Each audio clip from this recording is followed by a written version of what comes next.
Maharashtra superfast news चॅनलमध्ये आपले सहर्ष स्वागत आहे। खास सत्याची ठार लेखणीची महाराष्ट्रातील ताज्या आणि वेगवान बातम्या पाहण्यासाठी आपल्या हक्काचे चॅनल शेअर करा, लाईक करा आणि सबस्क्राईब करा।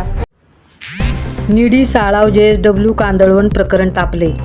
CZMP नकाशात दुरुस्ती करा, बेकायदेशीर हस्तक्षेप रोखा, ग्रामस्थांची मंत्रालयाकडे तक्रार।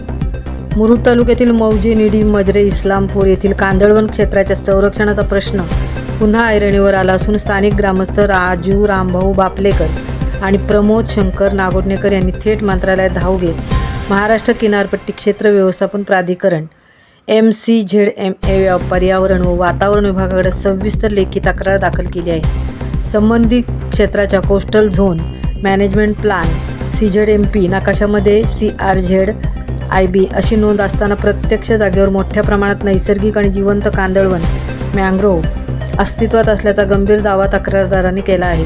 तक्रारीनुसार या विषयाबाबत यापूर्वी जिल्हाधिकारी किसन जावळे तसेच दक्षिण कोकण विभाग कांदळवन कक्षाच्या विभागीय वन अधिकारी श्रीमती कांचन पवार यांच्याकडे अनेक वेळा लेखी निवेदने देण्यात आली होती। त्यानंतर संबंधित अधिकाऱ्यांनी स्थळ पाहणी करून पंचनामा केला होता। विशेष म्हणजे 15 जुलै 2026 रोजी करण्यात आलेल्या पंचनाम्यातही या ठिकाणी मोठ्या प्रमाणात कांदळवन अस्तित्वात असल्याची नोंद करण्यात आल्याचे तक्रारदारांचे म्हणणे आहे। याशिवाय GPS छायाचित्र, स्थळ पाहणी अहवाल आणि इतर पुरावेही उपलब्ध असल्याचे त्यांनी नमूद केले आहे।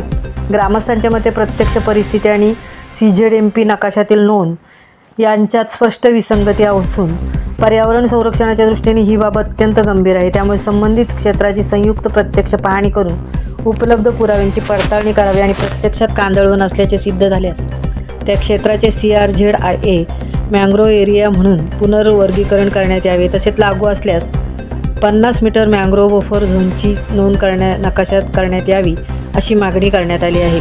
तक्रारदारांनी आणखीन एक मुद्दा उपस्थित केला आहे। ग्रुप ग्रामपंचायत साळव हद्दीतील निडी गावच्या पूर्वेकडील आणि निडी मिठेकार बंदराच्या आतील परिसरात असलेल्या कांदळवन क्षेत्रात हस्तक्षेप, भराव, अडथळे तसेच झाडांचे नुकसान सुरू असल्याची शक्यता वर्तवण्यात येत आहे। संबंधित क्षेत्र JSW साळाव कंपनीच्या नावावरील 7/12 उतार्याशी संबंधित असल्याची माहिती ग्रामस्थांनी दिली असून याबाबत सखोल चौकशीची मागणी करण्यात आली आहे। तक्रारीत मुंबई उच्च न्यायालयाच्या 6 ऑक्टोबर 2005च्या आदेशांचाही उल्लेख करण्यात आला आहे। या आदेशानुसार महाराष्ट्रात कांदळवन तोडण्यास संपूर्ण बंदी असून कांदळवन क्षेत्रात भराव टाकणे, झाडांचे नुकसान करणे किंवा अडथळे निर्माण करणे बेकायदेशीर आहे। तसेच कांदळवनांच्या सर्व बाजूनी 50 मीटर परिसरातील बांधकामावर निर्बंध आहेत। जमीन सरकारी असो किंवा खाजगी, कांदळवन संरक्षणाची जबाबदारी संबंधित यंत्रणांवर असल्याचे न्यायालयाने स्पष्ट केले आहे।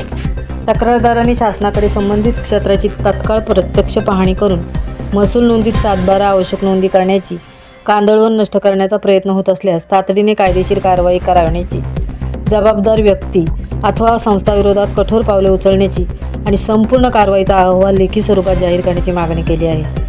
दरम्यान स्थानिक नागरिकांमध्ये या प्रकरणाबाबत संतापजनक चर्चा सुरू आहे। साळाव खाडी किनारी सुमारे 8 किलोमीटर परिसरात रात्री आणि पहाटेच्या सुमारास संशयास्पद हालचाली होत असल्याचा दावा काही ग्रामस्थांनी केला आहे। भाडेतुरी मजुरांच्या मदतीने कांदळवन तोडले जात असल्याच्या चर्चाही रंगत आहेत।